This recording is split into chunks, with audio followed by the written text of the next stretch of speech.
So we've actually quite recently just launched our Amsterdam Activation Centre, and that's really an area that's focused around kind of condensing our product solutions and making sure that it's the right message across all of our markets. And when we're live in Amsterdam, we don't just run campaigns in Amsterdam, we're running those campaigns across Russia, across Spain, across Czechoslovakia, Poland, Turkey, Belgium. So it's a real excellent place to be in terms of position to start to execute our campaigns. And we've also quite recently launched an activation center in Singapore as well, with the same thing in mind, that we keep our product focused and we execute across that APAC market. France or the UK, the US, these markets are really kind of huge in terms of the amount of marketing spend that they have, but also huge in terms of the amount of video inventory that they have. So it's really important that those markets, they get a lot of attention from us. They've also kind of generated more adoption of AOD and the programmatic buying solution that we have for video than many other markets. Also, it's the publisher's perception of what we're trying to do. So we're always trying to remove any negativities around programmatic buying and try and make it more a positive solution. So we work with our publishers really closely in every market to get them up to speed in this. And market by market, it's a different approach sometimes, and also different levels of understanding. If you look at somewhere like the US, that's such a big country, and massive in terms of spend, that the publishers there have being long-standing and always have direct deals and direct relationships with the agencies. We do see some conversations with them. Speaking purely about the UK market, we're starting to see more of the premium publishers start to investigate this area. An investigation for me is a sign that they're interested and that they're looking forward to a solution where they could potentially start to trade programmatically in terms of video. And that's kind of what I've seen from 2012 right the way through to now. And if I think about the amount of publishers that we're working with AOD video in 2010 and 2011, so the amount of publishers that we're working with in AOD video right now, that's tripled or even quadrupled in some sense, going from maybe 6 initially to something like 32 at the moment.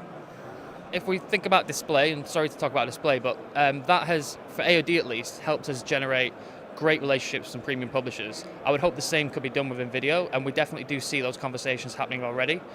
We've already seen a couple of publishers asked to be helped and guided on how we should form a private marketplace around video, or how we should start to structure it, or how they should start to structure it.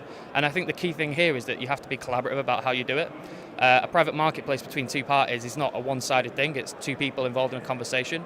And we need to make sure that when we build these private marketplaces, that we are both on the same roadmap and that we both understand the potential and we both know what we're getting out of it. That's the best way to have a private marketplace, not something that is forgotten about. So in video, for this kind of stuff, it's even more important than it was in display that we work with the publishers very closely and they understand absolutely everything. And I do think that that will generate a lot of premium inventory for the video market. In terms of the growth of premium video, I think we've seen from EMEA some quite big interest from some of the big premium video publishers out there on a programmatic basis.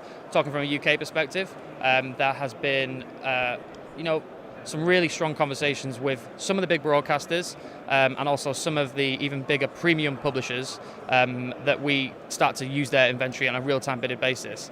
Most of the time, the conversations that we have to have are helping them understand the technology and helping them tell that message to their seniors and their internal colleagues.